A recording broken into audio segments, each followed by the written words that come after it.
মধ্যে আপনি কিতাবকে দেখুন, আপনি আরো অন্যান্য কিতাবকে দেখুন, ব্রাদারে মিল্লাতে ইসলামিয়া ওই কিতাবের মধ্যে শেষ পৃষ্ঠায় লেখা থাকে। যদি কোনো রকমের ভুল হয়ে থাকে তো আমাদেরকে এই নাম্বারে কল করে জানাবেন।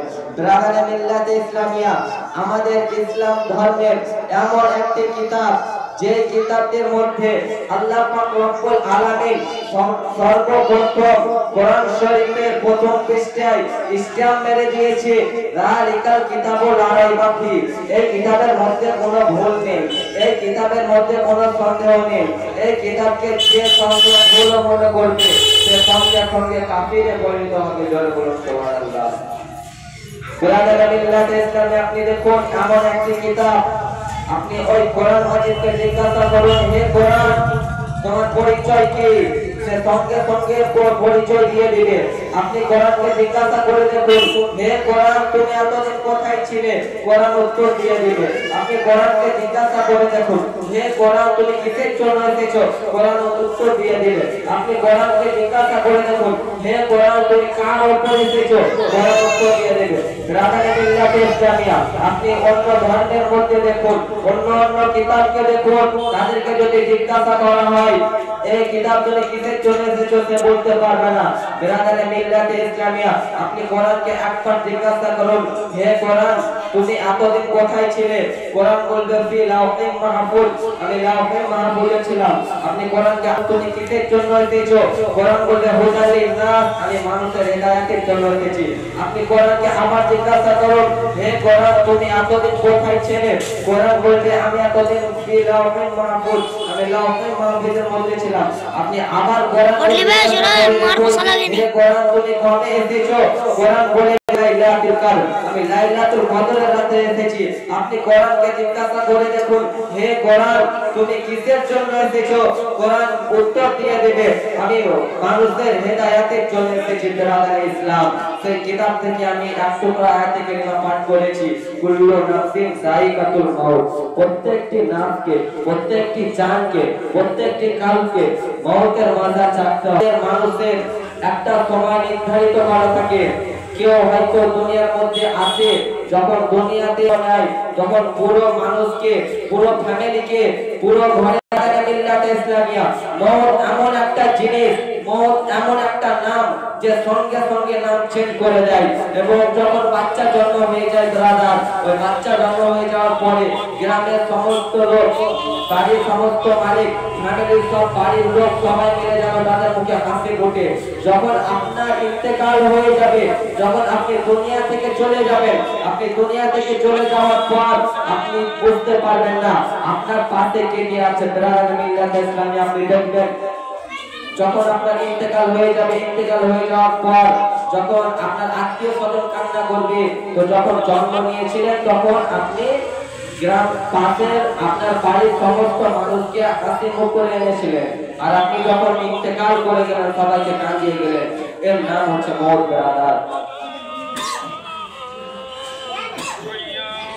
ব্রাদার মিল্লাতে ইসলামিয়াতে আমি কোরআনুল মাজিদ আর কোরআনুল হাদিস থেকে আয়াতে কারিমা পাঠ করেছি, কুল্লু নাফসিন যায়িকাতুল মাউত।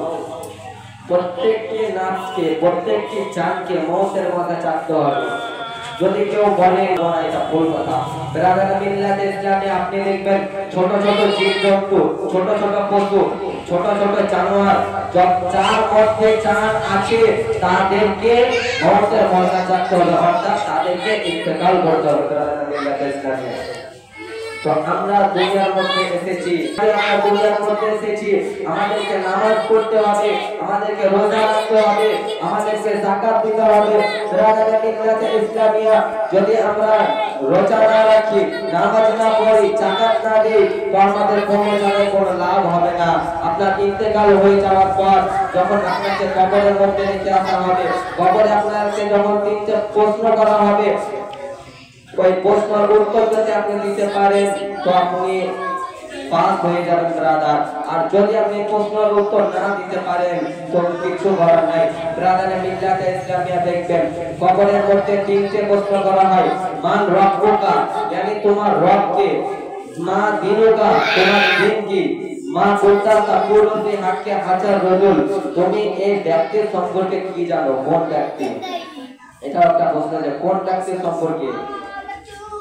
যিনি আখিরি নবী, শেষ নবী মুহাম্মদুর রাসূলুল্লাহ সাল্লাল্লাহু তাআলা আলাইহি ওয়াসাল্লাম আমাদের কবরের পাশে যখন হাজির হবেন, আমাদের কবরের কাছে যখন আসবেন, তখন ওই কবরের মধ্যে দুইজন ফেরেশতা মুনকার নাকির মাটি চিরে চিরে চলে আসবে। ব্রাদার, আপনার কবরে এসে আপনাকে জিজ্ঞাসা করবে, আপনি যদি ওই প্রশ্নের উত্তর দিয়ে দিতে পারেন, আপনি কবরে সাকসেসফুল, আপনি জান্নাতে সাকসেসফুল, আপনি ফুলসিরাতে সাকসেসফুল, আপনি যেখানে আপনার যত রকম আছে ব্রাদার সেই জায়গাতে আপনি সাকসেসফুল।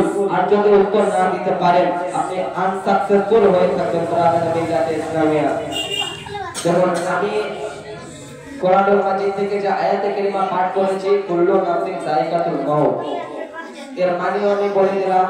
এটা আমি বোঝাতে চাইলাম যে আমরা দুনিয়াতে এসেছি, আমাদেরকে ভালো কাজ করতে হবে, নামাজ পড়তে হবে, রোজা রাখতে হবে, যাকাত দিতে হবে।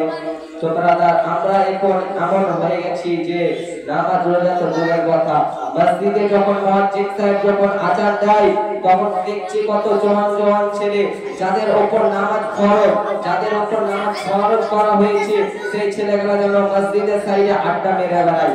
ব্রাদার মিল্লাতে ইসলামিয়া, আমাদেরকে একটু চেঞ্জ হতে হবে, আমাদেরকে একটু ইসলামের মধ্যে আসতে হবে, ইসলামের জ্ঞান জানতে হবে, ইসলামের মধ্যে সমস্ত রকম আমাদেরকে নিয়ম মেনে চলতে হবে। ব্রাদার মিল্লাতে ইসলামিয়া, দেখুন হযরত বেলাল রাদিয়াল্লাহু তাআলা আনহু কেমন করে আমার নবীজির ইসলামকে গ্রহণ করেছিলেন।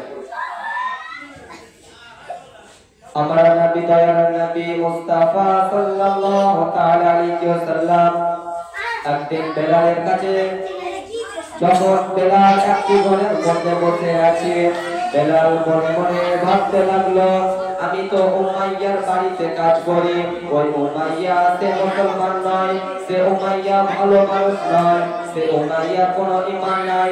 ব্রাদার মিল্লাতে ইসলামিয়া, হযরত বেলাল রাদিয়াল্লাহু তাআলা আনহু সে মনে মনে ভাবতে লাগলো, আমি আমার নবীর কলমা পড়ে মুসলমান হব, আমি ইসলাম ধর্ম গ্রহণ করব। আমার বেলাল হযরত বেলাল রাদিয়াল্লাহু তাআলা আনহু যখন মনে মনে ভাবলো, সে ওই গরিবে আমার নবীজির কাছে গিয়ে বলতে আছে, নবীজি নবীজি, আমি আপনার কলমা পড়তে চাই, আমি আপনার কলমা পড়ে মুসলমান হতে চাই, আমি আপনার কলমা পড়ে ইসলাম গ্রহণ করতে চাই। ব্রাদার মিল্লাতে ইসলামিয়া, আমার দয়ার নবী মুস্তাফা আকা মুস্তাফা সাল্লাল্লাহু তাআলা আলাইহি ওয়াসাল্লাম বলতে, পড়ে নাও, তুমি উমাইয়ার বাড়িতে কাজ করো, তুমি উমাইয়ার একজন বড় তাসিক, ওই উমাইয়া যদি জানতে পারে তো তোমার অবস্থা ঠিক রাখবে না। ব্রাদার মিল্লাতে ইসলামিয়া, হযরত বেলাল বলতে আছে, নবীজি উমাইয়া চাই করুক না কেন, আমি আপনার কলমা একবার পড়ে নিলে আমি আপনার কলমা ছাড়বো না। ব্রাদার মিল্লাতে ইসলামিয়া, আমার দয়ার নবী মুস্তাফা সাল্লাল্লাহু তাআলা আলাইহি ওয়াসাল্লাম বলতে আছে, তুমি আমার সঙ্গে সঙ্গে তাহলে ওযু করে নাও, ওযু করে নেওয়ার পরে আমার সঙ্গে সঙ্গে নামাজ পড়ে নাও। হযরত বেলাল রাদিয়াল্লাহু তাআলা আনহু ওযু করে নেওয়ার সঙ্গে সঙ্গে আমার নবীজির সঙ্গে নামাজ পড়ে নিলেন। আমার নবীজির সঙ্গে নামাজ পড়ে নেওয়ার পরে আমার নবীজি বলতে আছে, বেলাল বলো লা ইলাহা ইল্লাল্লাহ মুহাম্মাদুর রাসূলুল্লাহ। ব্রাদার মিল্লাতে ইসলামিয়া, হযরত বেলাল রাদিয়াল্লাহু তাআলা আনহু যেন নবীর কলমা পড়ে নিয়েছে, মুসলমান হয়ে গেছে, ইসলাম ধর্ম গ্রহণ করেছে। হযরত বেলাল যেন ওই রুমের মধ্যে চলে আসলো, বেলাল যেন উমাইয়ার বাড়িতে চলে এসে একটি রুমের মধ্যে যেন আমার নবীজির কলমা পড়তে আছে, আমার নবীজি দরুদ পড়তে আছে। ব্রাদার মিল্লাতে ইসলামিয়া, উমাইয়া যেন রাত্রে সে যেন তার বাড়ির সমস্ত মালপত্র ঠিক আছে কিনা দেখার জন্য সে উঠে আসলো। সে দেখতে পেল বেলালের ঘরের মধ্যে একটা মাত্র ফুটা ছিল, একটা ছিদ্র ছিল, ওই ফুটার মধ্যে ওই ফুটা থেকে যেন মধুর সুরে আওয়াজ আসছে। বেলাল যেন গুনগুন করে কি করতে আছে, উমাইয়া মনে মনে ভাবতে লাগলো।